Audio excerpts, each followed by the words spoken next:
আসসালামু আলাইকুম। আমি দোভাষী তরিকুল ইসলাম ইতালির রেজ্জো কালাব্রিয়া এলাকায় একটি সাই প্রজেক্টে দোভাষী ও সাংস্কৃতিক মধ্যস্থতাকারী হিসেবে কাজ করছি। আমার কাজের অভিজ্ঞতায় আমি দেখেছি অনেক বাংলাদেশি কিছু ভুলের কারণে দেশে ফেরত যাওয়ার ঝুঁকিতে পড়ে। আজ আমি বলবো কোন কোন কারণে ইতালি থেকে এক্সপুলসিয়নে বা দেশে পাঠানোর সিদ্ধান্ত নেওয়া হতে পারে, আইন কি বলে। ভিডিওটি মন দিয়ে শেষ পর্যন্ত দেখুন। আইন অনুযায়ী দেশে পাঠানোকে বলা হয় এক্সপালশনের অর্থ হলো সরকারিভাবে একজন বিদেশিকে ইতালি ত্যাগ করার নির্দেশ দেওয়া। কখনো নির্দিষ্ট সময় দিয়ে স্বেচ্ছায় চলে যেতে বলা হয়, আবার কিছু ক্ষেত্রে জোরপূর্বক দেশ ছাড়তে বাধ্য করা হয়। সব সিদ্ধান্ত পরিস্থিতি ও আইনি অবস্থার উপর নির্ভর করে। বৈধ কাগজ না থাকা সবচেয়ে সাধারণ কারণ হলো পেরমেসু দি সজ্জন্য না থাকা বা সময় মতো নবায়ন না করা। পেরমেসু মেয়াদ শেষ হওয়ার পর আবেদন না করলে আপনি অনিয়মিত অবস্থায় পড়ে যেতে পারেন। এটি দীর্ঘদিন চললে এক্সপালশন ঝুঁকি তৈরি হতে পারে। ভুয়া বা ভুল তথ্য, ভুয়া কাজের কাগজ, ভুয়া ঠিকানা, মিথ্যা আয় দেখানো, এই ধরনের কাজ ধরা পড়লে শুধু পেরমেসু বাতিল নয়, ভবিষ্যতে ইতালিতে প্রবেশেও নিষেধাজ্ঞা আসতে পারে।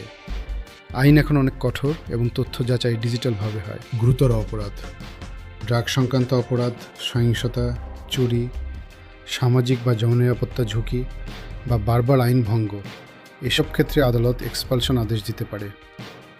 ইতালি একটি আইনের রাষ্ট্র। আইন ভাঙলে তার আইনি ফল ভোগ করতে হয়। আয় ও নিয়মিত কাজের গুরুত্ব, যদিও সবার ক্ষেত্রে এক না, তবে দীর্ঘমেয়াদে বৈধ অবস্থান বজায় রাখতে নিয়মিত আয় এবং আইনসম্মত কাজ খুব গুরুত্বপূর্ণ। লাবড় নেরো করলে ভবিষ্যতের সাথে সমস্যা তৈরি হতে পারে, কারণ কাগজপত্রের প্রমাণ থাকে না। সবাইকে কি দেশে পাঠানো যায়? না, কিছু ক্ষেত্রে আইন মানবিক বিষয় বিবেচনা করে, যেমন আন্তর্জাতিক সুরক্ষা থাকলে, গুরুতর স্বাস্থ্য সমস্যা থাকলে অথবা বিশেষ মানবিক পরিস্থিতি থাকলে সিদ্ধান্ত ভিন্ন হতে পারে। তাই প্রতিটি কেস আলাদা। দেশ ত্যাগের অর্ডার পেলে কী করবেন? প্রথমে আতঙ্কিত হবেন না। কাগজ ভালোভাবে পড়ুন, সময়ের মধ্যে আপিলের সুযোগ আছে কিনা দেখুন। দ্রুত একজন অভিজ্ঞ আইনজীবীর সাথে যোগাযোগ করুন। সময় নষ্ট করলে সুযোগ কমে যায়। নিরাপদ থাকার উপায়, সময়ের আগে পেরমেসু নবায়ন করুন। সব তথ্য সঠিক দিন। ভুয়া কাগজ ব্যবহার করবেন না। আইন মেনে চলুন। সন্দেহ হলে অফিসিয়াল উৎস থেকে তথ্য নিন।